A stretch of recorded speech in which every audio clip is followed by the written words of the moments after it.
in three ways. I could call them motivation, skill, and illumination, or I could call them the want to and the able to and the see through, or I could call them the desire and the act and the reward of Bible reading. So let me suggest a brief word about each one in the hope that God will create them in us even as I speak. First, a word about motivation. If we lose motivation, we will not read the Bible. And if we don't read the Bible, we miss everything God has for us through the Word. And I was just reading yesterday in John 17, which is Jesus' prayer for the disciples. And I saw a cluster of precious things that are owing directly to hearing the word of Jesus, which motivated me tremendously to want to read the Bible.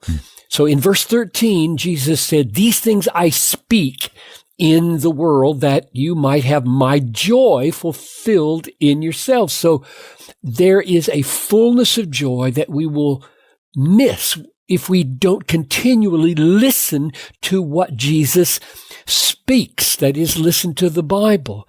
And I think that principle holds for the whole Bible, not just the words of Jesus in the Gospels. Second, Jesus prays in John 17, "Father, sanctify them in the truth. Your word is truth." So the second thing we're going to miss if we don't feed on the truth of the word is sanctification. God has designed that we be made more holy, more sanctified by the truth. And then he says, God, your word is truth. And third motivation was in verse 20 where he says, I don't ask for these only, but for those who will believe in me through their word. So how do we come to believe? How do we keep on believing? We believe through the word of the apostles. And where's that found? It's found in the Bible.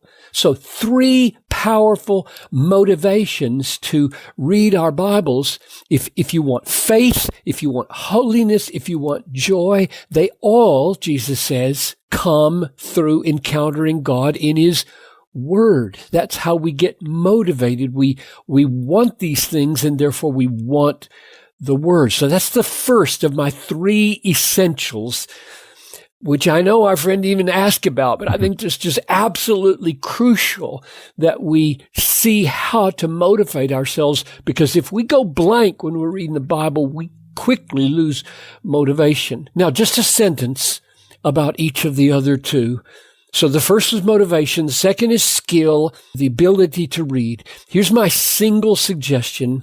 And there's lots more in my book, Reading the Bible Supernaturally. Lots and lots of practical things about how to beef up your natural skill in getting meaning from the Bible. But here's the one thing I want to say here. Something mysterious happens when we pick up a pen or a pencil, not a keyboard, but a pen or a pencil, and we either write out the text, or if it's too long, write down questions you have or observations you make about the things that you're reading in the text. And you may think, our friend in Uganda may think, well, good grief, that's just going to record my ignorance. I'm asking for help to see. And I say, no, that's not true. No, it won't just record your ignorance. Writing down the text causes you to have thoughts you wouldn't have otherwise had. Asking questions which you write down causes your brain to have thoughts you wouldn't have otherwise had. So that's my one single suggestion for him to make progress in the skill category. And here's the last one. The third of these essentials is illumination. That's a gift of the Holy Spirit. He causes God himself, his character, his will, his ways to shine through the scriptures. And the key to having this illumination is prayer. And I say that because in Ephesians 1:18, Paul prays for it. He prays that the eyes of their heart would be illumined. So pray for illumined reading. So whether it's our friend in Uganda or anywhere else in the world, my prayer is, may God grant strong motivation, increasing skill, and bright, transforming illumination in all of our Bible reading in 2019.